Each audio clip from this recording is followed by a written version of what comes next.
사실 우리 시편 8편의 내용은 우리가 많이 읽었고 암송도 하고 또 잘 기억하고 있는 시입니다.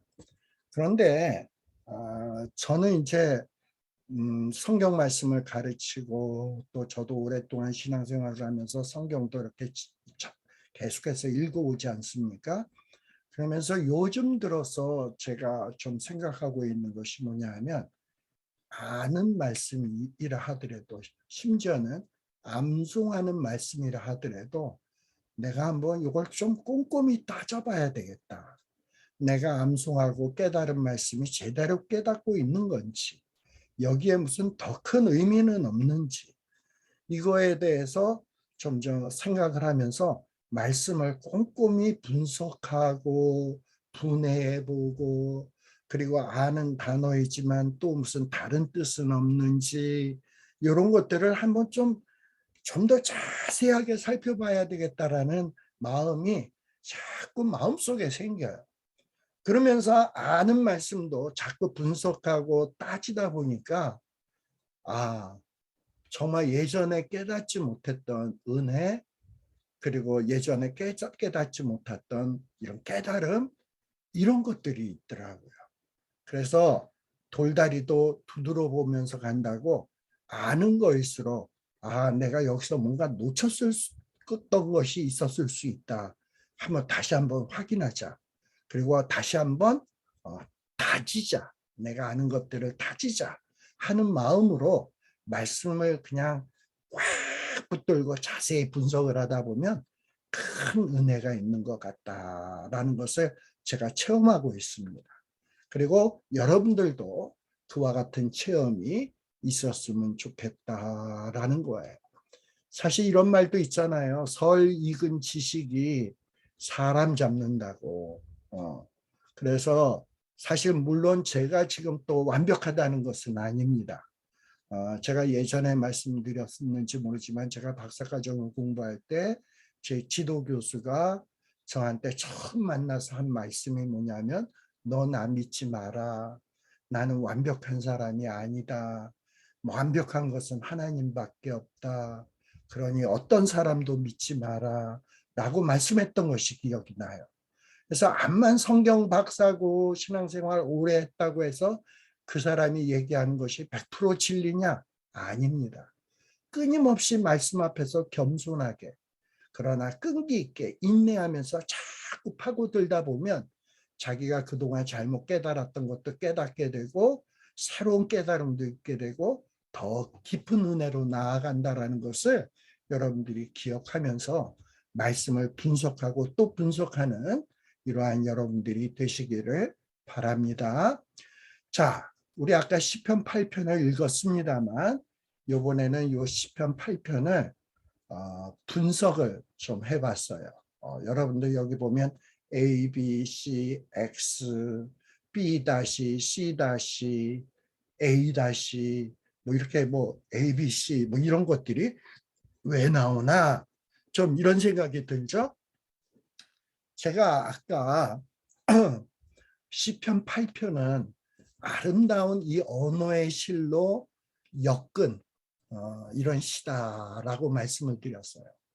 우리가 실로 어떤 천을 짤 때, 어떤 아름다운 무늬가 있는 천을 짤 때, 실을 이렇게 엮을 때 아무렇게나 엮지 않죠. 굉장히 질서 있게 의도를 가지고 엮어갑니다. 근데 이 시편 8편의 내용을 보게 되면 굉장히 이 시편 8편의 내용이 의도적으로 배열이 되어 있어요. 그래서 A와 A-를 보십시오. A와 A-는 거의 똑같은 내용으로 반복되어 있습니다. 뭡니까? 여호와 우리 주여 주의 이름이 온 땅에 아름다운지요. 또 A- 마지막 부분에도 여호와 우리 주여 주의 이름이 온 땅에 어찌 아름다운지요. 똑같은 후렴구가 반복되고 있습니다. 즉, 이 A와 A-가 뭐냐? 이 시편의 주제인 거예요. 하나님 앞에 탄식의 기도, 구원해 달라고 하는 기도, 정말 징계받을 때 회개해서 용서받았을 때의 그 감격, 그 감격을 가지고 세상을 바라다 보니까 온 세상이 달라 보이는 거야. 주의 이름이 온 땅에 어찌 그리 아름다운지요. 주의 이름이 온 땅에 어찌 그리 아름다운지요. 하고 찬양하고 있는 거예요. 그러면서 어째서 주의 이름이 온 땅에 아름다운지 하는 그 이유가 이 가운데 내용, 주의 영광을 하늘 위에 두셨나이다 에서부터 시작해서 시편 8편 7절까지가 그 이유가 설명되고 있는 거야. 주의 이름이 아름다운 이유.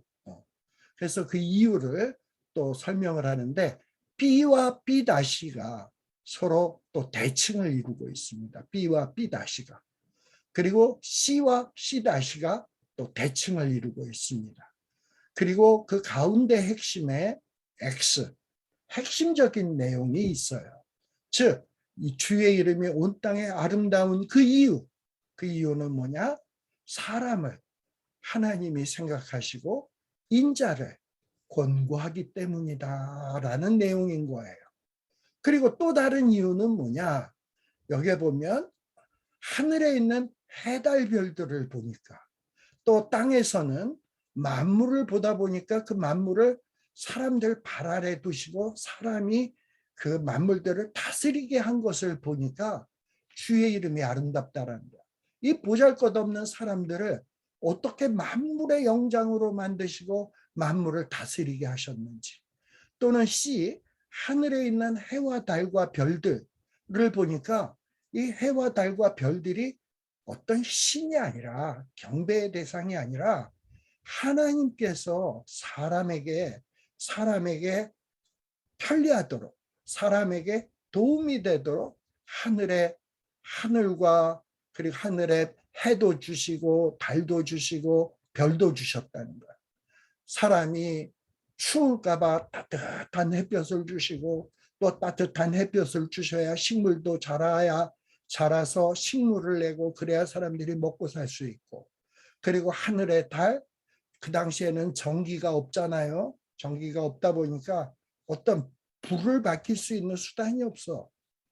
그런데 캄캄한 칠흑 같은 밤에 달을 두둥실 뜨게 해서 그 어두움, 흐릿흐릿한 어두움 속에서도 그래도 볼 수 있게 하시고 그리고 그 달을 보면서 한 달이 지났네, 두 달이 지났네, 시간이 얼마나 갔네, 이 시간도 깨달아서 계획을 세울 수도 있고 또 하늘의 별들을 보면서 어디가 북쪽이지 어디가 남쪽이지 길을 잃어버리지 않게 그래서 하늘에 있는 달과 별들도 뭐냐 사람의 안전 편리를 위해서 하나님이 주신 것들을 이렇게 다 보다 보니까 도대체 사람이 뭐길래 인자가 뭐길래 이렇게 하나님이 생각하고 권고하나 그러다 보니까 주의 이름이 어찌가 아름다운지요 하고 찬양을 하고 있는 거예요. 그래서 이 시편 8편은 아무렇게나 배열된 게 아니라 이 첫 소절과 마지막 절이 앞과 뒤로 감싸고 있고 주의 이름이 어찌 그리 아름다운가 왜 그럼 아름다운가 B 보니까 뭡니까 주의 대적을 인하여 어린아이와 젖먹이의 입으로 말미암아 권능을 세우시며 이는 원수와 보수자로 잠잠케 하려 하십니다 라고 얘기를 했어요. 이건 무슨 얘기냐 B의 내용은요 잠깐만요. 자, 그 주의 이름이 아름다운 이유가 뭐냐 어린아이와 젖먹이의 입으로 말미암아 권능을 세우십니다 라고 얘기를 했어요. 보통 여기에서 말하는 어린아이, 젖먹이의 특징이 뭔 줄 아세요? 정말 당시에는 무가치한 존재로 취급되던 자들이 누구냐? 어린아이, 젖먹이. 또 어린아이와 젖먹이의 특징은 뭐냐? 누가 돌봐주지 않으면 스스로의 힘으로는 살아남을 수 있는 능력이 없는 자. 이게 어린아이와 젖먹이에요. 다시 얘기하면 어린아이와 젖먹이는 뭐냐? 아주 연약하고 비천하고 가치 없는 자가 누구냐? 어린아이와 젖먹이에요. 그런데 하나님은 어떠하냐? 어린아이와 젖먹이처럼 비천하고 별 볼 일 없는 자인데, 그런 자가 입으로 말미암아 이 어린아이와 젖먹이의 힘으로 하나님이 어떤 능력을 사용하시는 게 아니라, 어린아이와 젖먹이가 할 수 있는 게 뭡니까? 입으로만 뭘 하지. 뭡니까? 특히 젖먹이 같은 경우에는 배가 고프면 입으로 뭘 합니까? 응애, 응애. 지금 무슨 얘기입니까? 젖 주세요, 젖 주세요, 배고파요, 배고파요. 그러면서 뭔가 엄마에게 요구를 하고 요청을 할 때 입으로 막 울음소리로 말을 하잖아. 어린아이도 어떠하냐? 연약하다 보니까 아버지 나 도와주세요, 나 돌봐주세요, 지켜주세요 하고서 입으로 말을 한단 말이죠. 자, 그런데 사람은요, 하나님 앞에 입으로, 우리 사람이 연약하고 비천할 때 입으로 뭘 합니까? 기도, 탄식, 간구. 자, 근데 하나님이 권능으로, 능력으로 확 어떤 일을 세우시는데, 어떤 능력을 나타나게 하시는데, 무엇 때문에 어떤 하나님이 능력을 나타내게 하시냐? 어린아이와 젖먹이처럼 비천한 자가 눈물로 기도할 때, 또 어린아이와 젖먹이가 은혜를 깨닫고 진심으로 입술로 찬양을 할 때, 정말 세상 사람들이 볼 때는 보잘것없는 자들이 기도하는 거, 보잘것없는 자가 찬송하는 게 뭐 그게 별 볼 일이 있습니까? 그런데 하나님은 그것을 귀히 여기셔서 하나님이 그걸 이용해서 능력을 베푸시고 산성을 세우시는 분이시다, 이 말이에요. 이게 어린아이와 젖먹이의 입으로 말미암아 권능을 세우신다라는 말입니다. 그리고 또 이렇게 어린아이와 젖먹이와 같은 보잘것없는 존재를 어떻게 하신다? 천사보다 조금 못하게 하시고라고 얘기하고 있어요. 천사보다 조금 못하게 하시고. 조금 이따 얘기하겠습니다만, 이 천사보다 조금 못하다라는 게, 인간이 천사보다 조금 못하구나, 이렇게 이해하시면 안 돼. 이거는 꼭 원어 성경을 봐야 돼. 저를 천사보다라고 할 때 원문에 보게 되면 어떤 식으로 되어 있냐 하면, 잠깐요.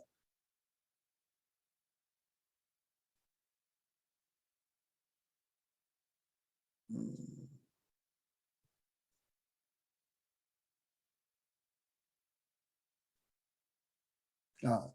8장 5절이라고 돼 있는 거.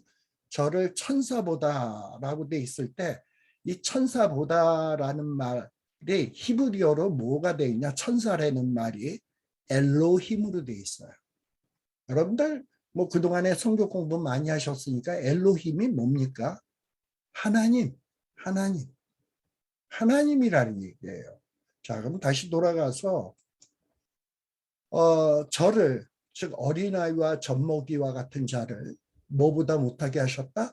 천사보다 조금 못하게 하시고, 즉 하나님, 천사가 아니라 하나님보다 조금 못하게 하시고, 그러니까 거의 하나님과 비슷할 정도로 높여주신다는 거야. 근데 하나님보다는 조금 못하다는 건 거의 하나님의 버금갈 정도로 영화와 존귀로 관을 씌워준다라는 거예요. 이 연약한 어린아이와 젖먹이 같은 보잘것없고 비천한 자가 하나님께 피해서 탄식으로 기도하면, 하나님이 그런 자를 하나님 버금갈 정도로 높여주시고 영화와 존귀로 관을 씌워주시고, 또 그런 자의 기도와 탄식과 감사의 찬양을 가지고 하나님이 능력으로 바꿔주시고 산성으로 바꿔주는 것을 다윗이 체험한 거예요. 그러다 보니까 세상이 달라 보이는 거야. 주여, 주의 이름이 온 땅에 어찌 그리 아름다운지요 라고 돼 있는 거야. 이게 첫 번째 이유예요. B와 B 다시. 그리고 C와 C 다시가 뭐냐? 또 주의 이름이 아름다운 이유가 뭐냐? 먼저 하늘의 것을 봤어요. 그리고 그 다음에는 또 땅의 것들을 봤어요. 그리고 하늘의 것들과 땅의 것들을 보니까 주의 손가락으로 만드시든지 주의 손으로 만드신 것들이에요. 근데 그러한 하늘의 것들과 땅의 것들을 보니까 찬양할 수밖에 없는 거야. 즉 아까 제가 말씀드렸죠. 하늘에 있는 것들, 하나님이 손가락으로 만드신 해와 달과 별들을 보니까 이 해, 달, 별들이 우리가 경배하는 어떤 신과 같은 경배의 대상이 아니라 하나님이 인간의 편리와 인간의 필요를 위해서 하나님이 주신 피조물에 불과해. 그러니까 하나님께는 누가 더 소중하냐? 해와 달과 별들보다도 누가 더 소중하냐? 내가, 하나님의 자녀인 내가 더 소중해. 그래서 나를 위하여 해도 만드시고 달도 만드시고 별도로 만들어 주신 거예요. 그걸 생각하니까 다윗이 감격스러운 거야. 어두운 밤에 양떼들을 몰고 가는데 앞이 안 보이는데 갑자기 달이 둥실 떠오르면서 자기가 갈 길을 쫙 보여주실 때, 아, 하나님이 나를 위하여 저 달을 만들어 주셨네. 아, 어디로 가야 될지 캄캄해서 몰라 죽겠는데 어디가 동이고 서고 남이고 북인지 모르겠는데 저쪽 하늘에 북극성이 딱 보이고 그 옆에 북두칠성이 보여지면서 지금이 몇 시쯤이며 북쪽은 어디며 내가 가야 될 방향이 어디인지 별들로 쫙 가르쳐 주시는 하나님의 돌보심을 체험하다 보니까, 아, 주의 이름이 온 땅에 어찌 그리 아름다운지요 하고 하나님의 사랑을 느끼면서 찬양을 하게 된 거예요. 그리고 땅을 바라다 보니까 소도 나보다 크지, 그리고 양도 만만치 않지, 그 힘이 만만치 않지, 염소는 얼마나 말이 정말 지멋대로 행동하는지. 근데 그런 모든 들짐승들, 양떼들, 육축들을 이 사람으로 하여금 다스리게 했단 말이지. 와, 도대체 인자가 무엇이 갈래? 인간이 무엇이 간데 이렇게 나에게 다스리는 권세를 주시지? 아, 나에게 특권을 주신 이 하나님의 사랑을 딱 느끼면서 이 땅을 바라보니까 주의 이름이 온 땅에 어찌 그리 아름다운지요 하고 찬양을 하게 된 거예요. 근데 무엇보다도 주의 이름을 찬양하게 된 결정적인 이유가 무엇이냐? X예요. 사람이 무엇이간데 저를 생각하시며 인자가 무엇이간데 주께서 저를 권고하시나이까 라고 되어 있어요. 네. 특별히 여기 사람이 무엇이간데 여기 몇 절이냐면 8장 4절에 보면 사람이 무엇이간데 주께서 저를 생각하시며 인자가 무엇이간데 주께서 저를 권고하시나이까 이렇게 되어 있는데, 여기서 말하는 이 사람이라는 말을 우리 한글로 보면 이 뜻이 무슨 뜻인지 그냥 사람이 무엇이간데 뭐 이런 얘기인가 보다 이렇게 생각하기가 쉬운데, 이 사람이라는 말은 히브리어로 에노시라는 말을 써요. 원래 이 말은 아나시라고 하는 말에서 기원된 말입니다. 아나시. 근데 이 말에 이 원어의 기본적인 강조점이 뭐냐? 어떤 인간의 약함, 그리고 인간은 반드시 죽죠. 필멸성을 얘기할 때 아나시라는 말을 써요. 즉 무슨 얘기냐? 인간은 약한 존재다. 그리고 마지막에는 하나님처럼 영원히 사시는 분이 아니라 죽게 돼 있다. 단 어떨 때 그러하다? 하나님과 관계를 맺지 않았을 때는 인간은 한없이 약한 존재고, 그리고 하나님과 관계 맺지 않을 때는 인간은 유한한 존재다. 마침내 시작이 있었으면 끝이 나버리는, 그리고 흙으로 돌아가는 필멸성을 가진 존재이다라는 것이 사람이라는 말이에요. 그리고 인자는 여자 이름이 아니라 제가 여러 번 얘기했습니다만, 인자라는 말은 히브리어로 뭐라고 쓰냐? 벤 아담 이라는 말을 써요. 벤이라고 하는 말은 아들이라는 뜻이에요. 그리고 아담이라는 이 원어적 의미는 흙이라는 얘기예요. 물론 사람으로 번역하기도 하지만 아담아라는 말이 흙이거든요. 거기에 어원에 있어서 흙의 아들이라는 얘기예요. 흙의 아들. 여러분들 흙하면 무슨 생각이 들어요? 하찮고 보잘것 없고 그리고 무가치한 존재가 아담이에요. 근데 이 무가치한 자의 아들이면 뭐겠습니까? 무가치한 자의 아들이니까 무가치한 자지. 즉 사람, 인자라는 말도 한없이 연약하고 무가치한 자의 아들이라는 얘기예요. 네. 그런데 우리 사람이란 어떤 존재냐? 이렇게 연약하고 유한하고 무가치하고 그리고 별 볼 일 없는 존재인데, 이렇게 하나님과 관계를 맺게 되면 하나님께서는 이렇게 별 볼 일 없는 존재인데도 불구하고, 도대체 이 사람이 이렇게 별 볼 일 없는 존재임에도 불구하고 하나님은 저를 생각하시고, 생각이라는 말은 히브리어로 자카르라는 말을 사용하는데요. 이 자카르라는 말은 기억한다라는 거예요. 그리고 자꾸 상기한다라는 거예요. 여러분, 여러분들의 옛날 고교 동창이나 또 옛날에 여러분들 옛날에 살던 동네에 살았던 사람들, 친구들 가운데 무가치하고 별 볼 일 없고 한심한데 지금까지 기억하는 사람이 있습니까? 뭔가 특이점이 있지 않으면 기억 안 해. 공부를 잘했다든지, 얼굴이 이뻤다든지, 싸움을 잘한다든지, 뭔가 이렇게 능력이 있지 않으면 기억을 안 해. 그런데 하나님은 어떠하냐? 우리가 연약하고 무가치하고 별 볼 일 없는데도 불구하고 하나님께 피하고 하나님 앞에 간구하고 이러면, 이런 무가치한 자를 외면하지 않으시고 자꾸 그 자를 기억해줘. 그가 눈물로 기도했던 그 기도를 잊어먹지 않으시고 상기하시고 생각하시고 그러시는 분이라 이 말이에요. 또 인자가 무엇이간데, 이렇게 연약한 것의 아들이 무엇이길래 저를 권고하시나이까라고 얘기하는데요. 이 권고라는 말은 히브리어로 파카드라는 말을 써요. 이 파카드라는 말은 방문한다라는 말을 써요. 방문한다. 즉 무슨 얘기냐? 우리가 별 볼 일 없는 존재인데 이렇게 하나님 앞에 기도하고 하나님 앞에 의지했더니 하나님이 얘 잘 있나? 하고 자꾸 방문을 하시는 거야. 그리고 와서 돌보는 거야. 시찰을 하시는 거야. 물론 또 하나님이 이렇게 나를 돌보기 위해서 방문도 하시지만, 내가 하나님 앞에 무슨 잘못을 했을 수 있잖아요. 그러니까 이 놈을 좀 혼내줘야 되겠다 하고 방문을 하는 거야. 그래서 혼내주니까 징계를 하는 거야.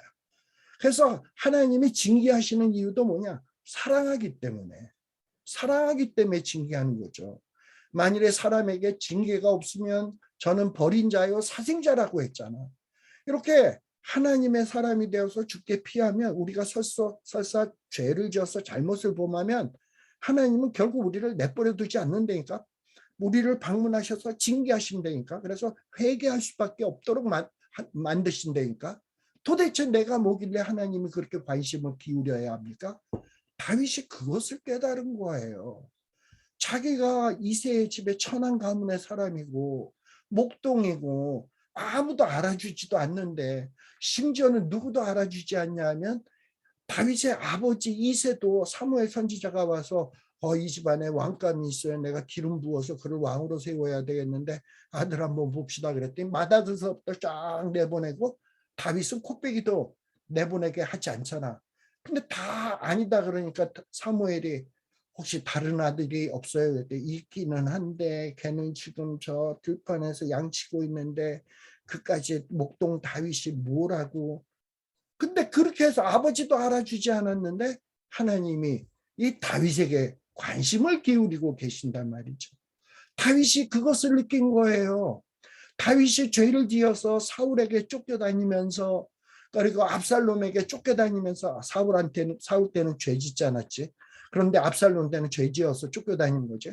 근데 죄를 지어서 쫓겨다니는데도 기가 막힌 방법으로 피할 길을 내고 어긋나게 하시고, 아이도벨의 모략을 그냥 후세의 모략에 의해서 꺾어지게 하시고, 그리고 여러 사람들의 도움을 받게 하면서 위기의 순간마다 다윗을 건져주시잖아. 근데 이 건져주는 은혜를 체험하고 난 뒤에 다윗이 이 보잘것없는 내가, 이 죄 지은 내가, 이 쓰잘데기 없는 무가치한 내가 도대체 뭐길래 이렇게 생각하여 주시고 기억하여 주시고 상기하여 주시고 나를 돌보아 주시고 늘 돌보아 주시고 방문해 주시고 시찰해 주시고 필요하면 징계해 주시고 이걸 생각하다 보니까 감격이 솟아나오는 거예요. 그리고 하나님의 사랑을 막 느끼다 보니까 사랑의 눈이 먼 다음에는 세상을 바라다 보면 온통 광채, 꽃밭으로 보이는 거야. 그러다 보니까 와, 주의 이름이 온 땅에 어찌 그리 아름다운지요 하고 찬양을 하고 있는 겁니다. 그래서 우리가 요 시편 8편을 그전에는 그냥 아무렇게 후루룩 읽었는지 모르지만 시편 8편은 주의 이름이 온 땅에 어찌 그리 아름다운지 주의 이름이 온 땅에 어찌 아름다운지에 대한 내용을 말하고 있구나. 그러면 주의 이름이 아름다운 이유가 뭐지? 첫째, B 다시. 둘째, C 다시. 셋째, X. 가장 핵심적인 내용이 X로구나. 라는 것을 우리들이 이 구조 분석을 통해서도 깨달아 알 수 있습니다. 그래서 여러분들이 어떤 시편을 두루룩 읽지 말고 대칭되는 게 뭐지? 대칭되면서 어떤 또 다른 내용이 대칭되는 게 뭐가 있지? 이런 것들을 눈에 불을 켜고 한번 찾아보시라 말이지.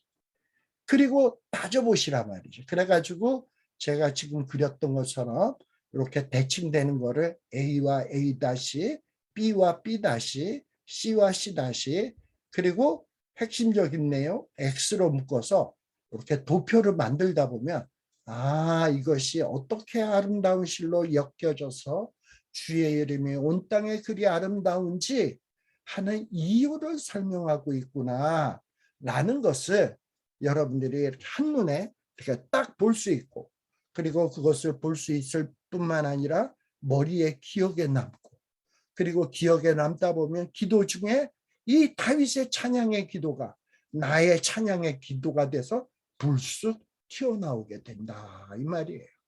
그래서 어떤 다윗과 공감을 하는 거죠. 비록 다윗은 지금으로부터 3000년 전 사람이지만 3000년 후에 있는 내가 동일한 하나님을 생각하면서 공감하면서 다윗은 과거에 그 들판에서 또 그 피난하는 산 가운데서 찬양했던 내가 오늘날 이 과학 문명 속에서 이 복잡한 사막 속에서 찌든 내가 어떤 하나님 앞에 나아가서 주께 피하면서 부르는 찬양이 이런 아름다운 찬양으로 같이 찬양할 수 있다면 이것도 얼마나 놀라운 일이겠습니까? 이와 같은 이런 찬양의 경험이 저와 여러분들에게 있어지기를 간절히 바랍니다. 네. 자,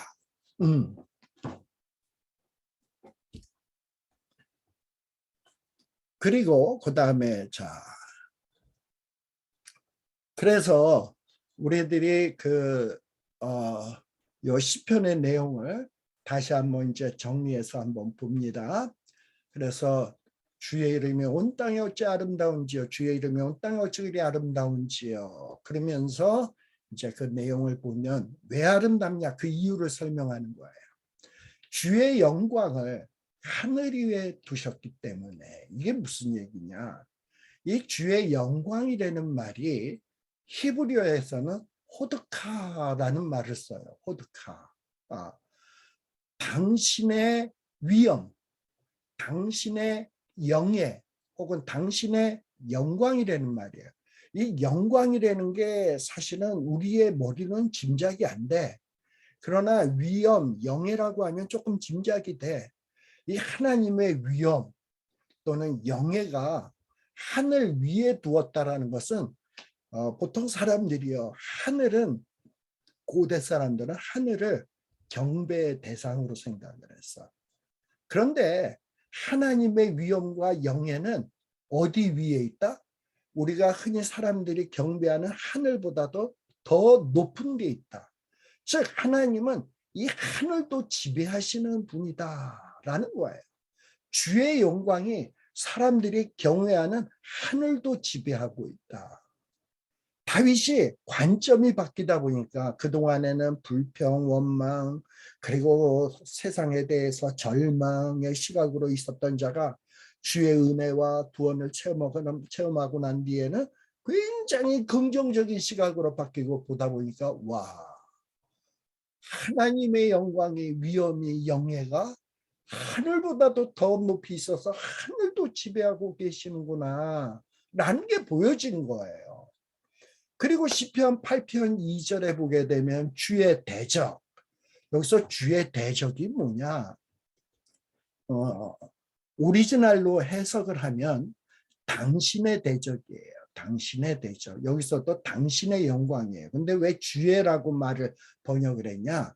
여호와 우리 주여라고 했기 때문에 그래요. 우리 주여라는 거는 아도나이 누라는 말을 썼어요. 우리 주여. 예. 그러다 보니까 아도원이라는 말을 당신을 할 때 주라고 하는 말로 번역을 한 거예요. 원래는 당신의 영광, 하나님의 영광, 여호와의 영광. 그 다음에 여기서도 보면 여호와의 대적 이라는 말이에요. 여기 카라는 말이 여호와라는 말입니다. 그래서 촐레카라는 말인데 당신의 대적 이라는 말이에요. 근데 이 말 대적이라는 말은 어떤 뜻이냐면 여호와 그리고 여호와가 세우신 자를 향하여 적의를 보이는 자들. 이 자가 뭐냐? 여호와의 대적이야. 여호와에게 적의를 보이거나 여호와가 세우신 자 누굽니까? 메시아. 또 지금 또 누굽니까? 다윗. 이런 자를 향하여 적대감을 보이는 자들이 뭐냐? 하나님의 대적이야. 자, 하나님의 대적은 누가 대적이냐? 우리 별 볼 일 없지만 하나님이 우리를 위하시잖아. 우리를 세우려고 하잖아. 그러니까 우리를 대적하는 자도 곧 누구의 대적이냐? 여호와의 대적인 거야. 이거 얼마나 감격스럽습니까? 그런데 이 주의 대적, 여호와와 여호와가 세우신 자를 대적하는 자들로 인해서 하나님은 어떤 역사를 하냐? 이런 주의 대적들이 막 일어날 때 그러한 일로 인해서 하나님은 이 어린아이와 젖먹이가 뭐라 그랬죠? 연약한 자들, 별 볼 일 없는 자들, 이런 자들이 하나님 앞에 고통스러우니까 막 탄식의 기도를 하고 그리고 도와달라고 기도하고 여호와께 피하고 막 입술로서 기도를 하잖아. 그러면 그 하나님이 그 기도를 받으시고 힘과 능력을 발휘하신다니까. 하나님은 우리의 힘과 능력을 사용해서 어떤 힘과 능력을 사용하시는 분이 아니라 우리의 탄식의 기도와 우리의 하나님의 은혜에 대한 그 감사의 기도를 받으시고 그것을 능력으로 바꾸어서 그 능력으로 대적을 물리치시다니까. 그것으로 권능을 세우시고 그리고 원수와 보수자들을 아주 입을 끽소리게 못하게 만드신다니까. 원수와 보수자로 잠잠케 하신다니까. 다윗이 그것을 체험하게 된 거예요. 여기에 보면 권능을 세우시며라고 되어 있는데요. 이 세우시며라는 말도 우리말로 보면 권능을 세우시며라는 하니까 무슨 권능을 이렇게 세우나? 이렇게 생각하기가 쉬운데 이 세운다라는 말은 히브리어로 야사드라는 말을 써요. 근데 이 야사드라는 말이 어디에도 사용되냐면 시편 우리 이미 공부한 내용이에요. 2장 2절에 사용돼요. 거기에 보면 악인과 악한 왕들이 여호와를 대적하여 도모한다. 여호와를 대적하여 꾀한다라는 말이 나오죠. 여기 나오네. 세상의 군왕들이 나서며 관원들이 서로 꾀하여라는 말이 야사드라는 말인데 이 똑같은 말이 어디에서 사용되냐? 우리 한국말로 세우신다라는 말이 야사드예요. 즉 뭐냐? 이런 어떤 주의 대적들이 이 어린아이들과 젖먹이들을 괴롭히려고 악한 꾀를 꾀하고 그리고 악한 도모를 하고 여호와를 대적하고 여호와를 세우신 자를 대적하기 위해서 악한 꾀를 도모하고 악한 일들을 도모할 때 하나님은 어떻게 하냐? 어린아이와 젖먹이의 입으로 하는 그 기도를 가지고 하나님이 어떤 능력, 세력을 하나님은 또 도모하신단 말이지.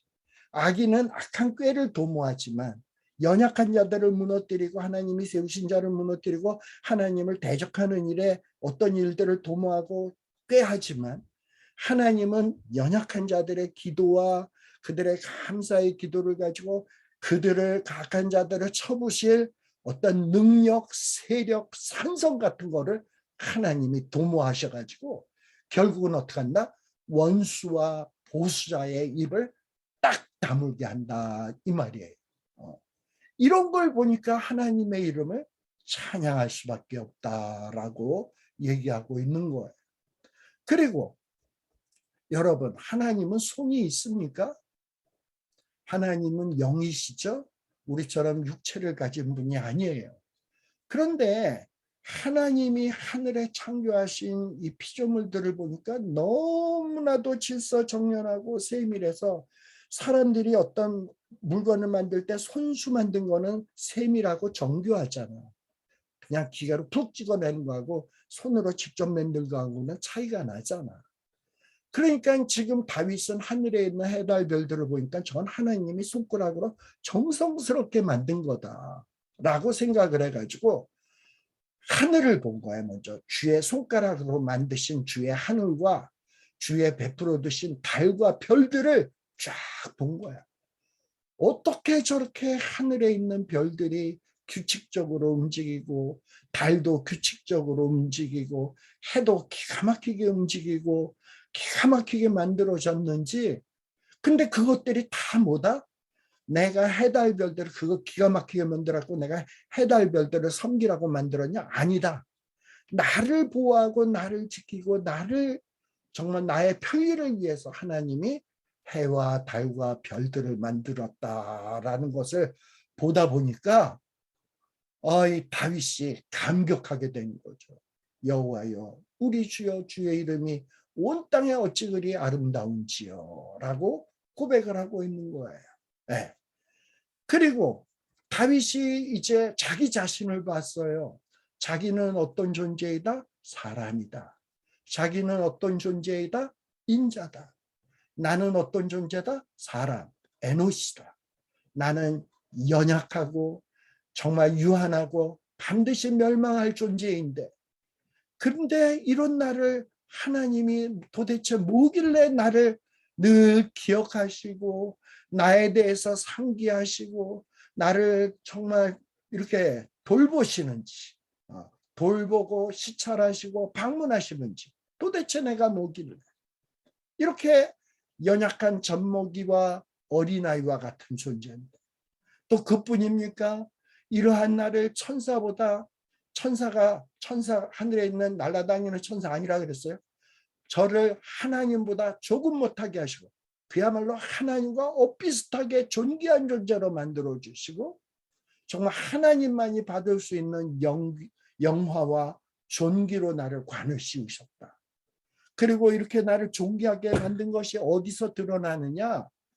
주의 손으로 만드신 여태까지는 하늘을 바라봤는데 이제 땅을 바라다 보니까 만물을 우리 보잘것없는 우리에게 하나님이 손수 만드신 것들을 다스리게 하고 그리고 이 보잘것없는 자의 발 아래 두셨다. 즉 우리를 만물의 영장으로 만들었다라는 거죠. 우리를 하나님의 형상으로 하나님과 거의 엇비슷하게 만드시고 이렇게 하나님의 형상으로 지음받은 우리 인간이 땅에 있는 모든 만물을 지배하도록 만들었다. 즉 뭐냐? 모든 우양, 들짐승들도 다스리게 하시고 심지어는 공중의 새, 바다의 어족, 이 해로에 다니는 것들, 해류를 따라서 계절에 따라서 이렇게 왕복하면서 다니는 어떤 이 어류들 있잖아.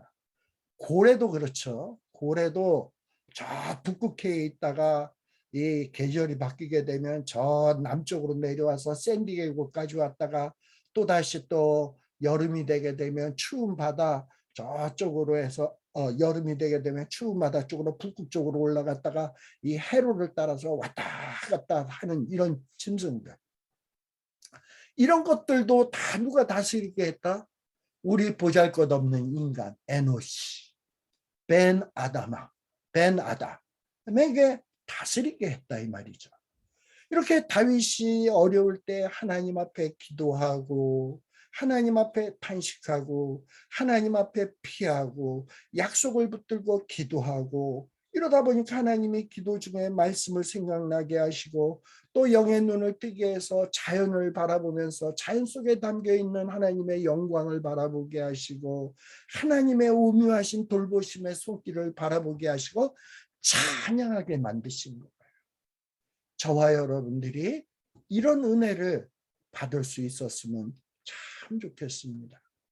여러분, 우리가 고난 중에 찬양을 하려면, 이 괴로운 인생길 중에 찬양을 하려면은 내가 도대체 누구며 나 자신을 돌보시는 하나님이 과연 누구시며 이 하나님이 어떤 분이신지를 우리가 잘 알아야 합니다.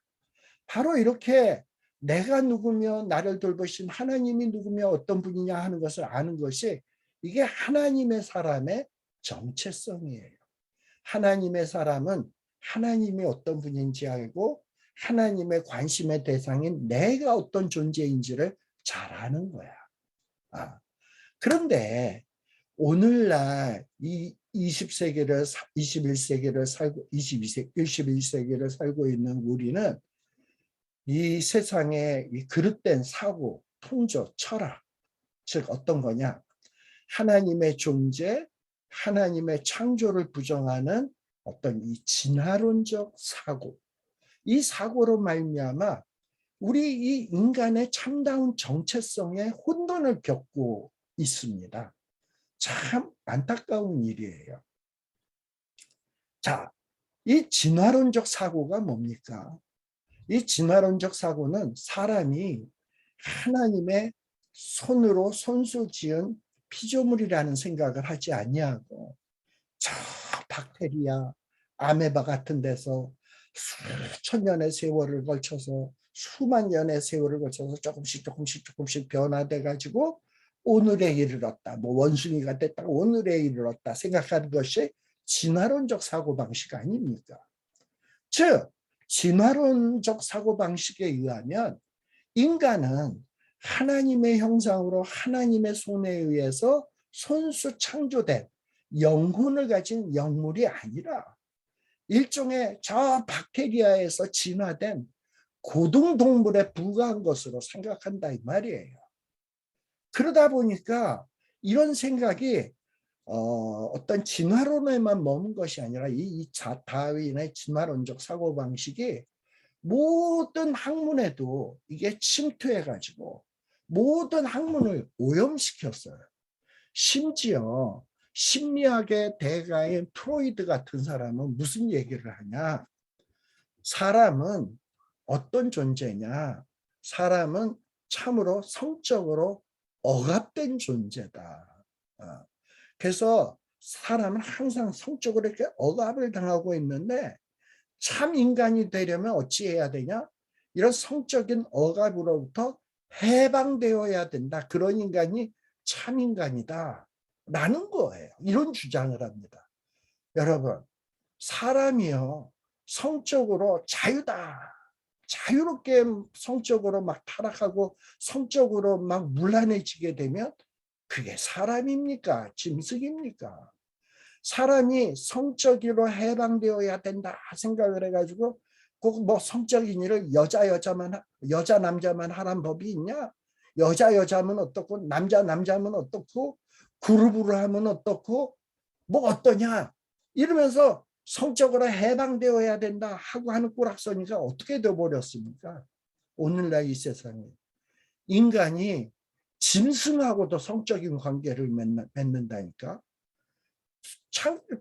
레위기에 나오는 내용이 아닙니까? 수간 사람이 짐승과 관계를 맺으면 죽이라고 돼 있어요.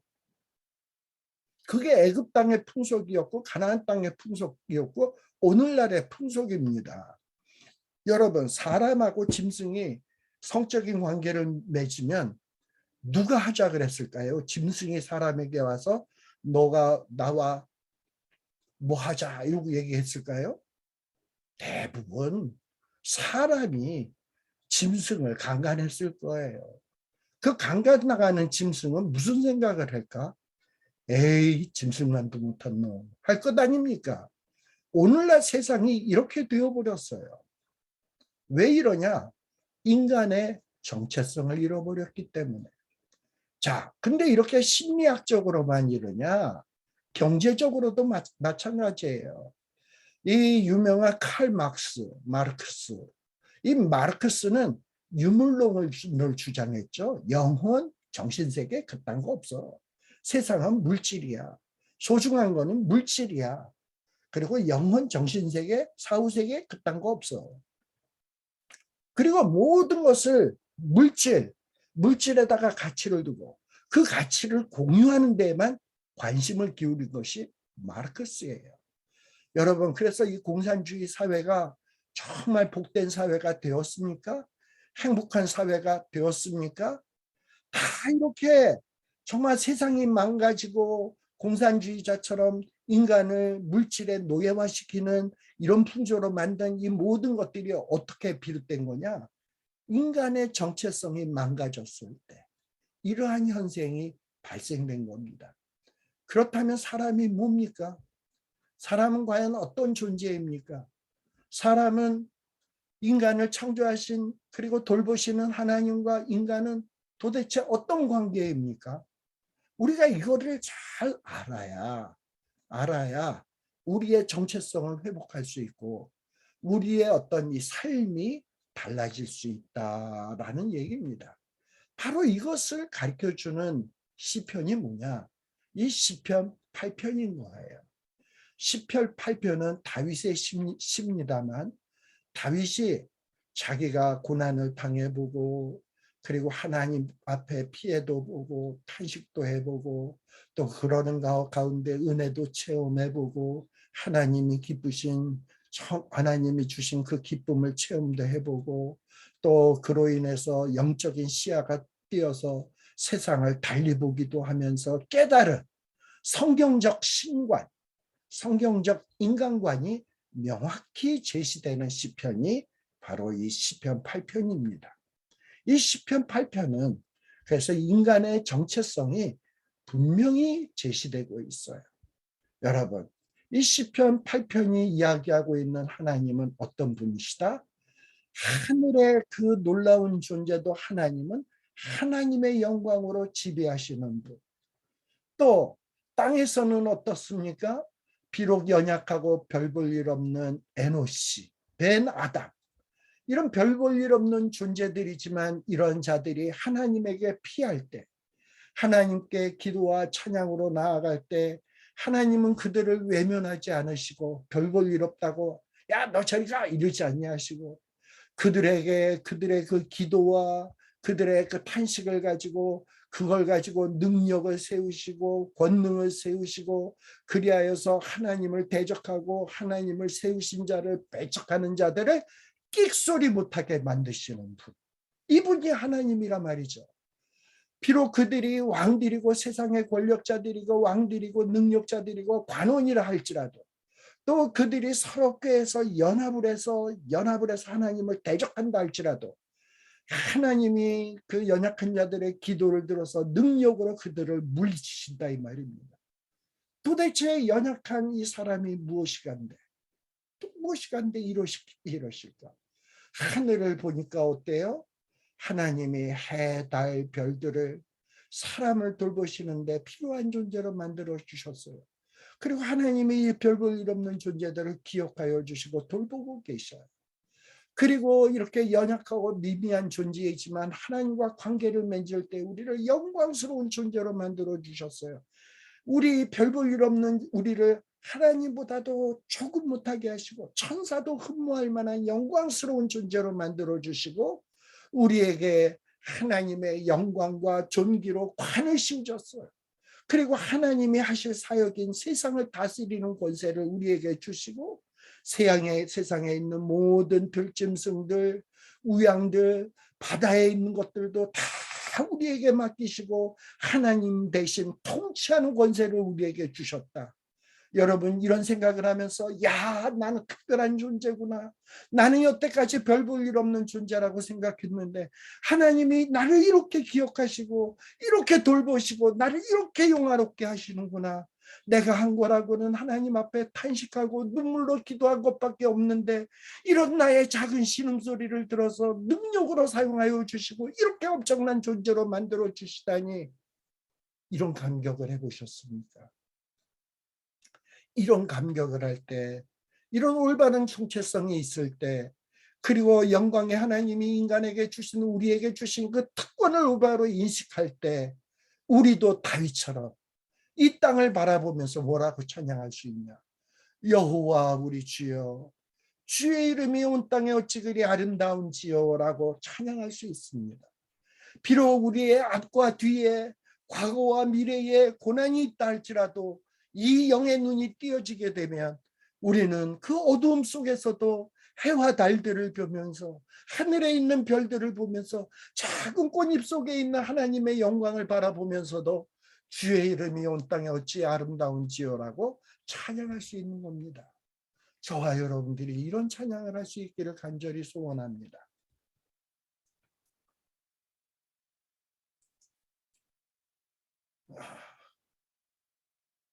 그런데요, 우리 인간은 이런 놀라운 정체성을 가진 존재인데 이 아담과 하와의 범죄 또 우리들의 이 죄로 인해서 부패함으로 하나님의 영광스러운 모습을 상실하고 지금도 고난 중에 허우적거리고 있고 날마다 찬양을 해도 괴로운 인생길 가는 몸이 편안히 쉴 곳 아주 없네 하면서 탄식만 하고 있다 이 말이죠. 힘들다 보니까 찬양을 잃어버렸다 이 말이죠. 사실은 우리는 그럴 존재가 아닙니다. 보통 서양에서 부모들이 아이들에게 뭔가 이렇게 교육을 하기 위해서 들려주는 동화 같은 이야기가 있어요. 새끼 독수리 이야기라는 얘기입니다. 이게 무슨 얘기냐? 이거는 어디서 나온 얘기냐면 저도 이동원 목사님이 설교하는 가운데서 했던 얘기입니다. 무슨 얘기냐? 어떤 어미 독수리가 새끼 독수리와 함께 있다가 어디로 훌쩍 떠났다가 죽었는지 어쨌는지 돌아오질 않는 거예요. 그러다 보니까 새끼 독수리가 그만 고아가 돼버렸어. 미아가 돼버린 거야.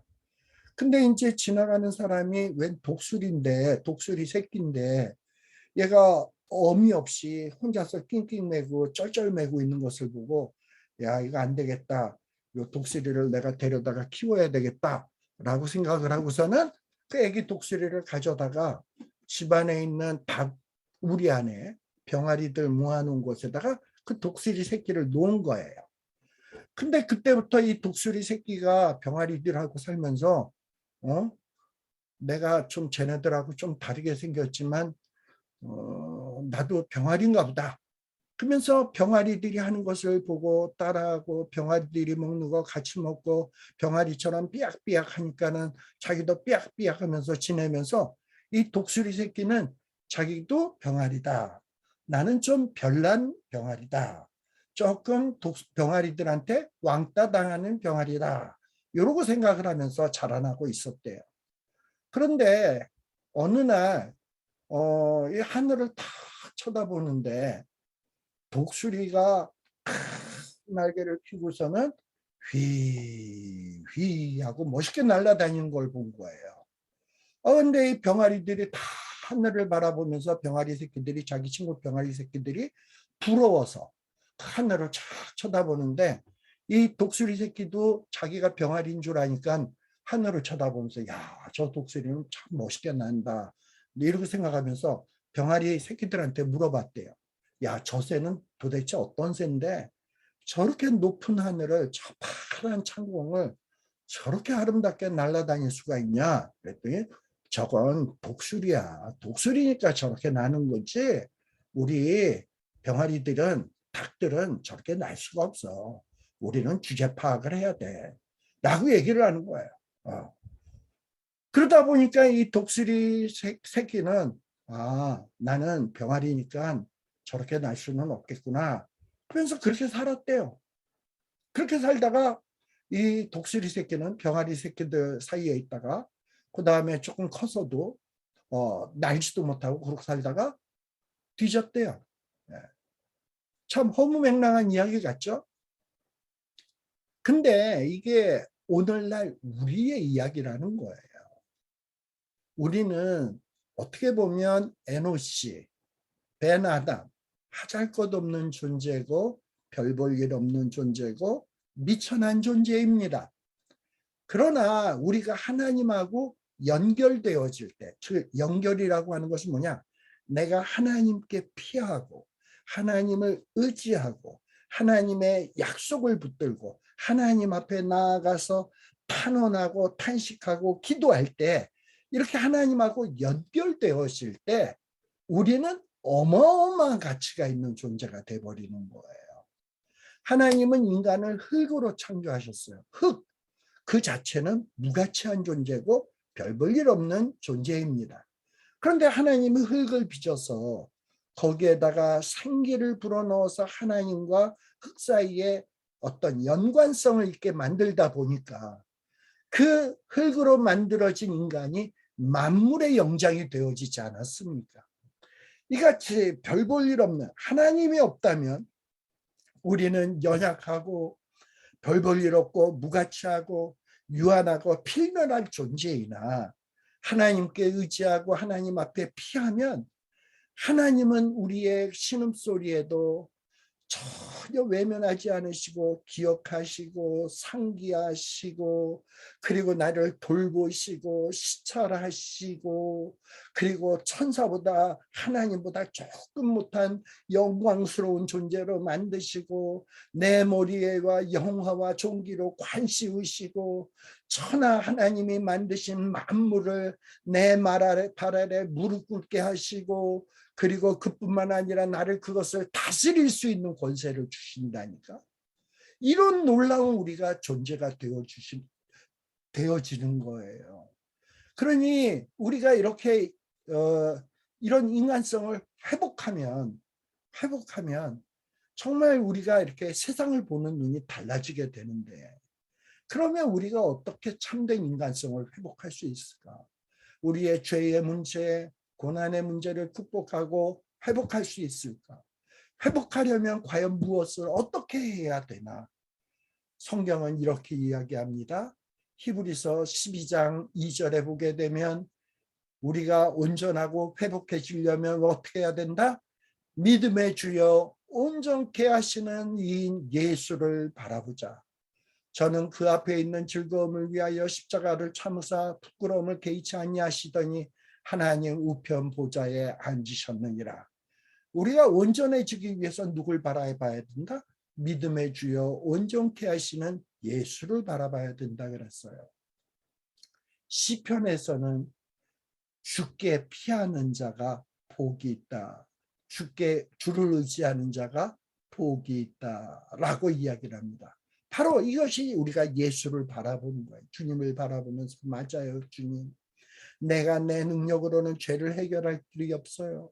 저의 이 죄 씻음 고난의 문제는 주의 보혈만이 가능합니다. 나를 긍휼히 여기소서, 불쌍히 여기소서. 만일에 하나님이 건져주지 않으면 저 사탄마귀가 우는 사자와 같이 나를 물고 뜯고 찢을까 하나이다. 주여 나를 불쌍히 여기소서, 긍휼히 여기소서 하고 다윗이 울부짖었던 것처럼 하나님 앞에 나아가야 되는 거예요. 사실 우리 예수님도 어떤 분이냐? 우리의 연약함을 잘 아세요. 왜?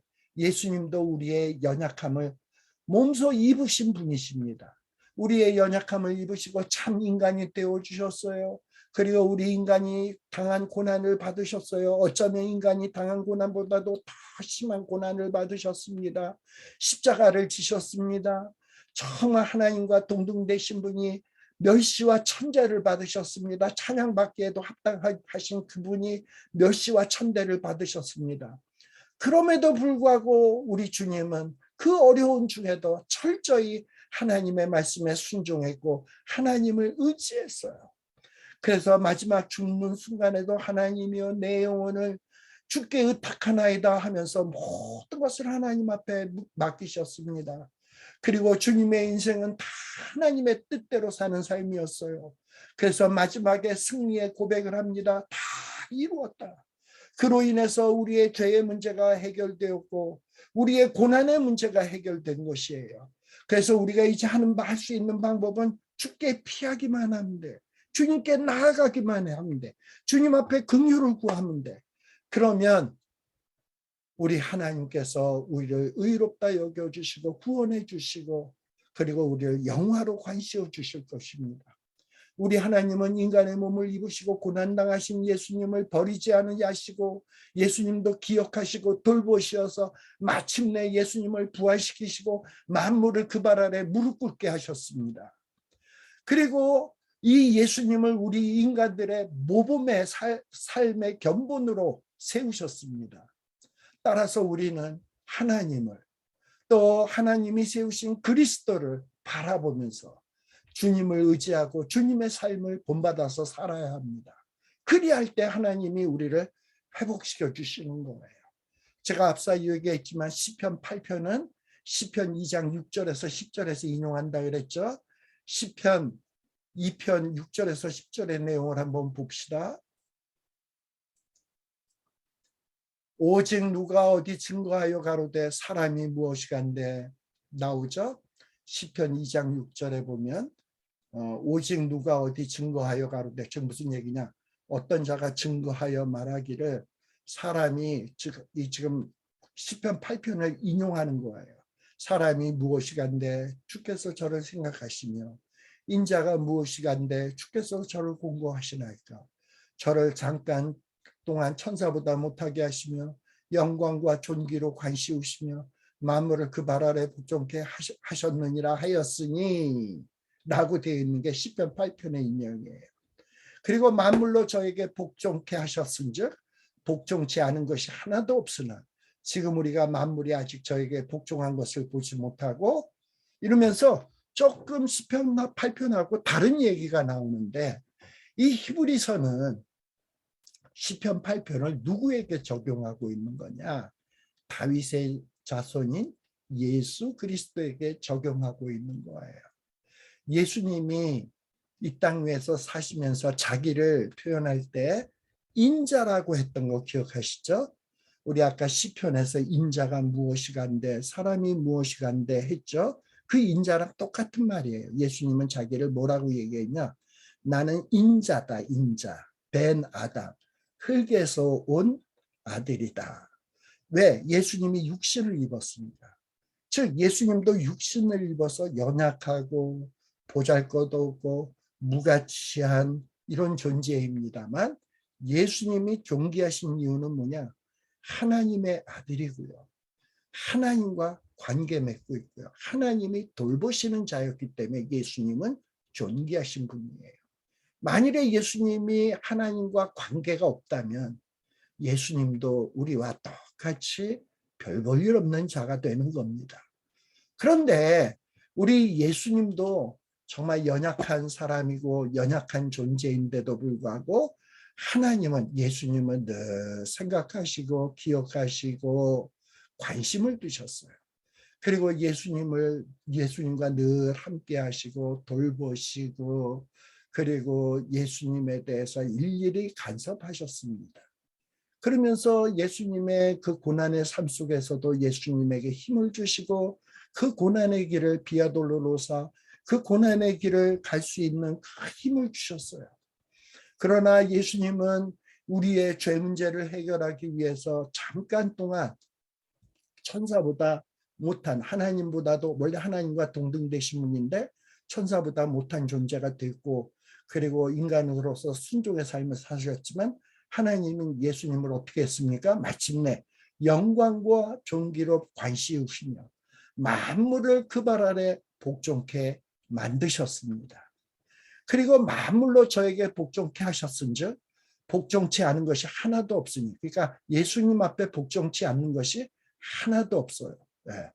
자, 그런데 여기 히브리서 2장 9절에 보면 천사들보다 잠깐 동안 못하게 하심을 입은 자, 곧 고난의 죽음의 고난에 받으신 우리 하나님 예수님은 하나님보다 잠깐 동안 못하게 된 적이 있어요. 인간의 몸을 입었기 때문에. 그리고 인간의 몸을 입어서 죽음의 고난을 입으셨어요. 근데 이렇게 예수님이 낮아지시고 고난의 죽음을 당한 이유는 뭐냐? 모든 사람을 살리기 위해서예요. 모든 사람을 살리기 위해서 예수님이 대신 죽음을 맛보신 겁니다. 그래서 우리 모든 사람의 죄의 문제, 고난의 문제를 해결한 거예요. 그래서 우리는 그 예수님이 그 하신 사역을 믿고, 주님 감사합니다. 나는 죽어 마땅한 죄인인데 내 죄값을 주님이 대신 치러주셨군요. 주님 감사합니다. 이제 나는 주님만 의지합니다. 주님께 피합니다. 내 실력으로는 죄의 문제를 해결할 길이 없어요 하고 주님에게 나아가면, 우리 주님은 어떻게 하냐? 많은 아들을 이끌어 영광에 들어가게 하시는 일에 저희 구원의 주를 고난으로 말미암아 온전케 하심이 마땅하도다. 말이 되게 어려워요. 아무튼 주 앞에 나아가면 우리를 영광에 들어가도록 이끌어 주신다 이 말이에요. 이렇게 주님은 이 땅 위에서 사시면서 고난 중에 사셨고, 고난 중에 사시면서도 하나님 의지했고 하나님의 뜻을 이루는 일에 최선을 다했어요. 마침내는 죽음까지 하나님의 뜻을 이루었습니다. 그랬던 주님을 하나님이 지극히 높이셔서 만물을 지배하는 왕으로서 삼아주셨어요. 따라서 오늘날 죽게 피하는 우리들도 어찌 살아야 되냐? 맞다. 내 비록 연약하고 내 비록 가치 없지만 하나님이 나와 함께 하시면 나는 영광스러운 존재다. 특별한 존재다. 그러나 내가 이 땅 위에서 사는 동안 주님처럼 하나님의 뜻에 순종하고 심지어는 죽기까지 순종하면 하나님은 절대로 나를 내버려 두지 않는다. 나를 지극히 높여서 영광스러운 존재를 만들어 주실 것이다. 그리고 내가 주님처럼 고난을 받으면 나의 이 고난을 통해서 많은 사람들의 영혼을 구원하는 그 일에 사용하여 주실 것이다. 나는 특별한 존재다. 나는 이런 확신, 이런 믿음으로 뚜벅뚜벅 걸어갈 수 있는 저와 여러분이 되시기를 바랍니다. 이렇게 우리가 예수님 앞에 나올 때 우리에게는 정말 어떤 세 가지 현상이 일어나는데, 우리가 정말 하나님 주님 앞에 눈물로 나오다 보면 이 하나님의 사랑을 체험해요. 하나님이 나를 돌보시는구나. 나를 늘 방문하시는구나. 나를 시찰하시는구나. 이렇게 하나님의 사랑을 체험해요. 그러다 보면 망가졌던 이 나의 이 부패한 형상이 하나님의 형상으로 회복되기 시작합니다. 하나님의 사랑을 체험하다 보니까 이제 나의 모습 속에서도 하나님의 사랑이 흘러나오기 시작해요. 그래서 세상 만물들이 나를 보면서 하나님을 깨닫기 시작을 합니다. 그리고 나의 하나님의 사랑을 체험하고 주님을 닮기를 원하다 보면 내 모습 속에서 주님을 닮은 모습이 나타나기 시작을 합니다. 그리고 주님이 쓰임받았던 것처럼 쓰임받는 존재로 살기 시작합니다. 주님이 만물을 하나님의 말씀으로 다스리는 것처럼 우리도 왕권을 가지고 이 세상을 하나님의 말씀으로 통치하기 시작합니다. 그리고 세상 만물들이 우리를 흠모하기 시작합니다. 천사들도 흠모하기 시작합니다. 그리고 이런 경험을 하기 시작하면 우리도 다윗처럼 시편 8편에 찬양을 할 수 있는 거예요. 하나님 여호와여, 여호와 우리 주여, 주의 이름이 온 땅에 어찌 그리 아름다운지요 하고 하나님을 찬양할 수 있습니다. 여러분, 시편 8편은 다윗만의 독점물의 노래가 아닙니다. 이 다윗만의 노래가 아니라 이 노래는 우리의 노래예요. 그래서 다윗은 이렇게 얘기합니다. 이건 나만의 노래가 아니야. 우리의 노래야. 그래서 시편 8편에 시작을 하면서 여호와 우리 주여 야훼 아도네이 누라고 얘기하고 있어요. 네. 그러니까 우리 주여 여호와 우리 주여.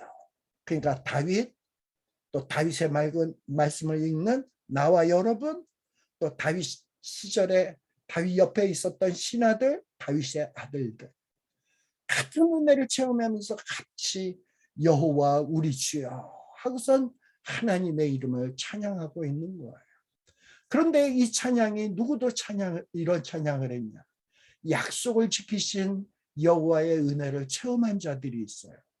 하나님은 예레미야를 통해서 이스라엘 백성들이 이제 죄로 인해서 바벨론의 포로로 잡혀가겠지만 그 포로 생활이 70년 만에 마치리라 하고서는 이 70년 동안 그 징계의 포로 생활이 끝나고 이스라엘 백성들이 바벨론에서 예루살렘으로 돌아오게 되었습니다.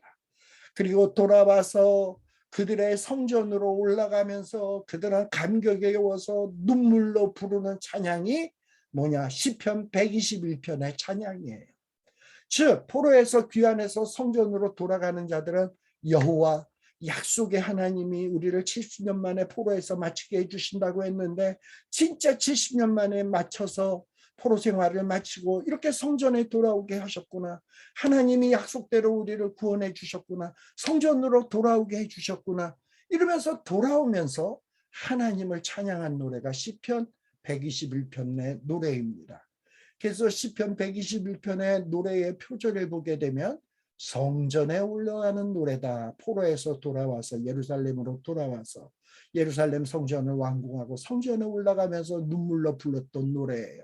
이들이 뭐라고 노래를 부릅니까? 그 어려움 중에 포로 생활을 하면서 하나님 앞에 부르짖었죠.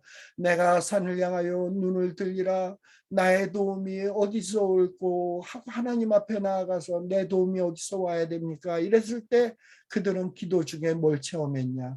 나의 도움은 천지를 지으신 여호와께서로다.